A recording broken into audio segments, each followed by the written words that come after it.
Hey everyone, welcome to the Unfiltered Podcast. My name is Lee Stephenson, and I have the joy of serving as the Executive Director of Church Planting with Converge. And I'm Danny Parmelee. I oversee church planting for Converge Mid-America. And today we're going to be talking about, within our podcast, kind of the idea of strategic planning. I know as I've talked with and done some coaching with different church planters over the years, that this seems to be kind of a more heightened sense of importance to think about when it comes to how do we think through the vision and even the implementation of the vision. Danny, at your time that you were at Epicos, did you guys ever give serious thought to strategic planning? If so, what did you do or how did you do it?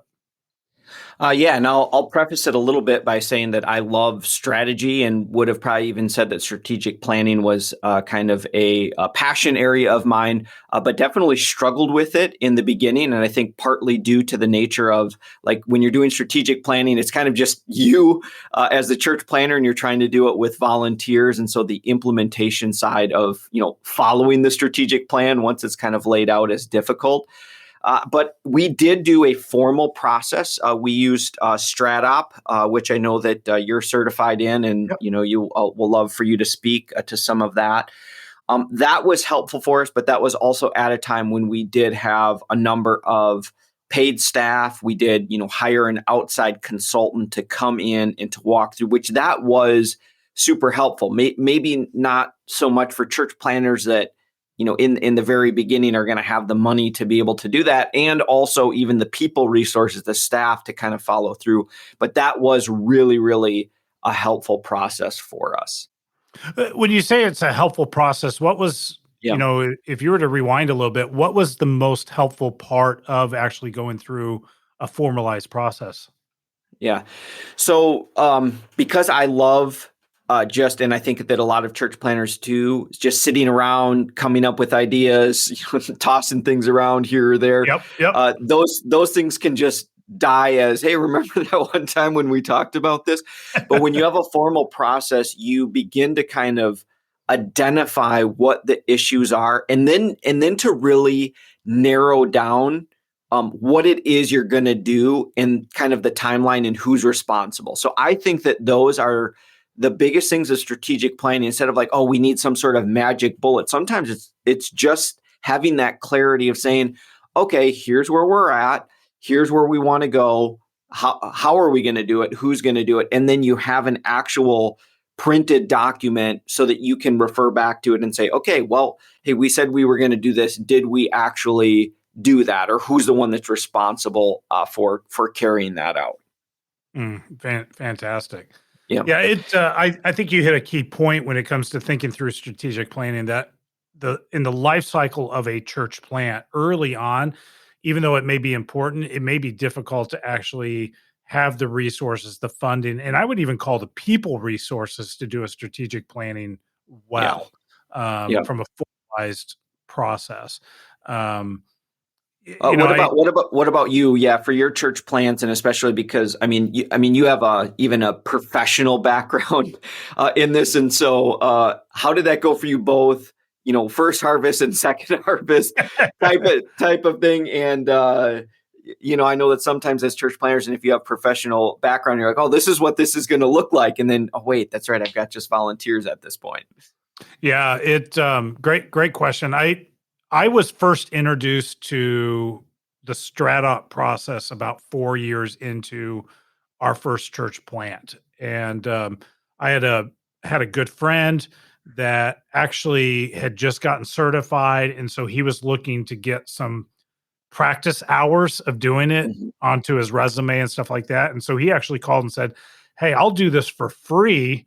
Yeah. If you just let me kind of walk through this 3-day process with your team. Right. And I went, free, you're talking my language. Let's give it a shot. And I had no real idea what to expect. And I can tell you foremost, like by the time we were done with day 3, I loved it. I love the clarity. I love the conversation it created with our team. I felt like it took our team's understanding of the vision and what it's going to actually take for us to move into the future, and it put us all on the same page. And I've heard it said, like, if you can get every person on your team rowing in the same direction, there's like nowhere you can't go. Yeah. And I that's what I saw as the power of the formalized strategic planning process is it really helps solidify and get everybody rowing in the same direction, or it helps people realize, you know what, this is not what I thought it was, and Yeah. maybe it's my time to exit. And so it creates some of that opportunity. I loved it so much that I kind of filed away in my mind that if I ever had the opportunity to get certified to do this, I would love to do it. Mhm. And it wasn't that much longer when we actually made the transition to the Converge circle that about the time I completed the first year here, we decided to go ahead and go through the certification. And so Converge, three of us from the executive team actually went to the StratOp certification process and got certified. And I'm so thankful to be able to have that skill set and to be able to help churches with that. Since then, I've also gone through the Auxano certifications, and so they have two levels of certifications: the Church Unique and God Dream certifications that I've now completed as well. And so both of those are really really good. I would say for a young church, some of the Auxano stuff I think is actually better than the overarching StratOp process because it's more church centric in its approach and the language that it uses than just the straight StratOp. Now, for me at this point, I've kind of meshed the two. I've taken some of the best principles that came out of the StratOp that aren't necessarily copyrighted, along with what I can use from the Auxano and kind of put those things together to be able to help churches kind of move forward. Um, That's great. Hey, real quick too, you said that you had that done for you for free, the StratOp. Now, at least back when we were doing it, having someone do a StratOp professionally is usually upwards $35,000-$40,000, which it's pocket change for a church planter. Is probably and who exactly. knows, it's probably more than that now, but. Speak a little bit too, because that's not going to be a possibility for them to kind of shell out that amount of stuff. What would you suggest? And you also mentioned Auxano, which if people don't recognize that, they may at least recognize the name Will Mancini, who wrote those books. But there's a whole training that goes along with it. What would you suggest for a church planner who is even in do they do strategic planning in a pre-launch phase, or you say, hey, you're going to kind of come up with your own ideas. That's your prospectus. Don't do strategic planning until X date, or X after launch or before launch or that type of thing.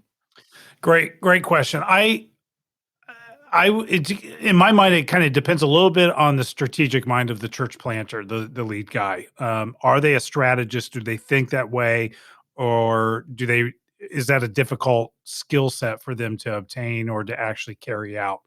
I would say if there's a background where they think strategically and they like the challenge of strategy, my encouragement pre-launch would be grab a couple key books, read the books, do your best to implement some of those strategies. But I would say by year two, I would definitely look at bringing somebody in that's an outside perspective, outside voice to actually go through with Mm-hmm. positional leadership at that point and kind of create a working strategic plan. Mm-hmm. The challenge, I think, and you kind of alluded to this early on, you just don't have the people or they don't have the time availability to actually go through a long drawn out strategic planning process, let alone they just haven't been around long enough to allow the vision and who we are culturally to sink into them. And so they may come in and they could hijack the culture Right. and in doing so hijack the vision. And so I would be very cautious as a young church planner going through too much of a formalized process with an outside perspective early on. I would encourage you to look at maybe waiting to year two before you begin the implementation process. But book wise, if you want to kind of self-educate, there's kind of three books I would highly encourage people to read. One is read both of Will Mancini's books, so The God Dreams and Church Unique. I do feel like sometimes if you try to implement exactly what the book is talking about, um, it may in the long term be a little detrimental. It's more think big picture and principles. Don't try to go through all the steps by yourself. That's why there's certified people and trainers to kind of go through that. And then another book is called Traction, that just talks about kind of the entrepreneurial operational systems that will help any type of entrepreneur, let alone it'll help a church planter. It's a secular book. Think through what really is important and what's not important. And I would say it's a more simplistic understanding of kind of some of the principles that are brought up by Jim Collins in Good to Great. Yeah. And I think it's a layman's understanding of strategic planning, and it would really help a church planter begin to at least put key components together, even in the pre-launch phase. That's great. I do remember, part of the frustration for me in the beginning is that I would kind of come up with the plan and think, oh, I'm saving everyone else time from having to think through all this stuff, and probably some pride and ego in there, like I've got this taken care of. You don't know what you're talking about. And then I would unveil the strategic plan to them, and they're like, what is this? And so the importance of buy-in is so needed in the strategic planning process. But like you said, you don't know who to invite to the table, and they're not full time. And so to expect them to implement it. So that is kind of the catch-22. So I don't know if you have any advice for church planners in that kind of weird phase where it's like everything is having to come from you, and yet at the same time, you're trying to build buy-in, so it's not one where you're having them speak into everything, but it's also not you just going in a closed room and coming out with the plan. Exactly, absolutely, and I do think what you alluded to is it is an important thing not to skip over. It's the people resource of implementing a strategic plan is really a requirement. If you don't have that, there's only so much that the lead pastor, the church planter can do on their own.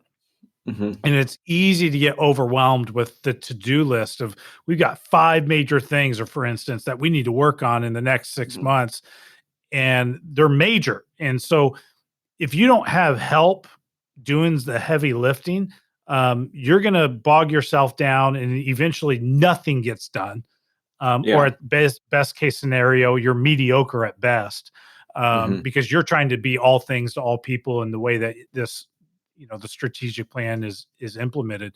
I highly encourage, like when a church goes through the implementation of the strategic plan, that, for instance, the lead pastor actually doesn't have any of the responsibility to make sure these things are carried out, that the team members are the ones that are delegated the responsibility. Now, the lead pastor may sit on a team and will share their voice and make sure things stay in the right direction. But when it actually comes to the responsibility of implementation, that's where the power of the team actually comes into play. Yeah, that's really, really great. Awesome. Well, what other things, maybe for guys that this is brand new, what is kind of strategic planning, and especially I'm thinking even timing wise. So you go through a business one, it might be like, hey, let's look at 18 months and 5 years, and church planners, especially, COVID or post-COVID type of scenario, like we just need to get through next month. What do you suggest for some of those timing things? Like how far are you really looking out when you're doing strategic planning as a church planter? Yeah, great question. That's where I think some of the Will Mancini materials are actually a little stronger than the StratOp, is thinking through the future of kind of where are we focused on. And the way that operates is really kind of 4 levels. One is kind of what we call the beyond the horizon goal. So let's say 7 years. Where do we hope to be? Like when it comes to influence, what kind of church do we hope to be known as when it comes to our community, and kind of setting a high level 7-year trajectory. Beyond 7 years, it's going to get lost, and most likely it's going to be changed. And so it's highly encouraged. Like don't think any further out than 7 years, because you don't know. Like we may have another pandemic. We may have another housing crisis. Like, you can't predict certain things. And so think about in 7 years, and then you begin to break it down. Okay, if this is our hope in 7 years, where do we need to be at by year 3? Mm-hmm. And then you kind of highlight 4 key aspects of, hey, these things need to be evident by year 3 in order for this to be a reality at year 7. And then you reverse engineer it another layer and go, okay, in 1 year from now, where do we need to be in order to see momentum moving us forward? And then now that you have clarity around that 1 year kind of perspective, then you break it down into quarterly chunks. So it's kind of like, hey, in the next 90 days, what do we need to accomplish? And then after that, the next 90 days, and so you build out your first year. And so the nice thing is that it's kind of the what about Bob? Now you have baby steps to kind of move towards your end goal and your end result. Awesome. How many church planning podcasts will look to What About Bob as their inspiration for how to plant a church? I think that should be the so podcast much comes title from that movie. So much comes from What About Bob. It's amazing how practical it is to everyday living. That's great. Hey, one more question for you.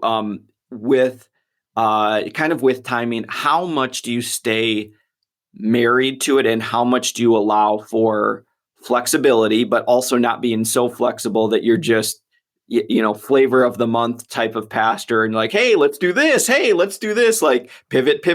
That was the favorite word, for the pandemic. But how do you utilize the strategic plan in a way that it also doesn't limit you if all of a sudden God is truly leading in another direction?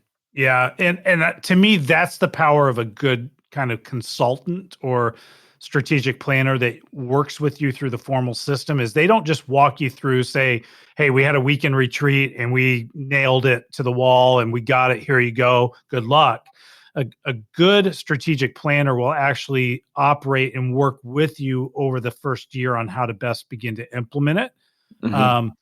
And I think the key thing is you got to have a champion that kind of owns the process, that works side by side as well with that consultant on helping them think through how to best implement it. And I really encourage, like, stick to the plan unless you have a major event, i.e., a global pandemic. Just stick to the plan, operate the plan. Mm-hmm. And you got to know yourself. Like, if you're a visionary leader, the chances are every 90 days you want to reinvent the vision anyways. And you're you're going to burn people out if that's your pattern. And so it's like, slow down. You worked hard to create the plan for a reason. Trust the fact that the Holy Spirit's in that process, and just do the plan. And honestly, it should be more freeing in the long run if you just kind of walk the plan as necessary. Oh, that's great. Good stuff. Yeah. And I think it's good to let our listeners know that even as Converge churches, there are a number of people all over the country that have gone through different layers of this certification process. And many of them will do it at a low cost for Converge churches. And I would say even like I know from the national team here, we'll do it, and we just ask for a basic donation to go towards the district and church planning efforts at the district. And honestly, it's significantly cheaper than what you'll find if you go out and just hire, Joe off the street to come in and do your strategic plan as well. So I think that's a helpful resource just to know that it's out there. And again, there are a number of people in all the districts that are actually gone through some layer of the certification process. That's great. And you were referring to Mr. Schmo, right? Joe Schmo. You got it. Yeah. I've heard of him. Well, Danny, thanks, man. It's a fun conversation. Just talking about strategic planning. And honestly, we could talk about this for hours. I just encourage people, do a little bit of reading, do a little bit of research, and contact us if you have questions about how to best go about this as well. Thanks for tuning in, everyone, to the Unfiltered Podcast, where we're just working to keep it real. Until next time, keep it real.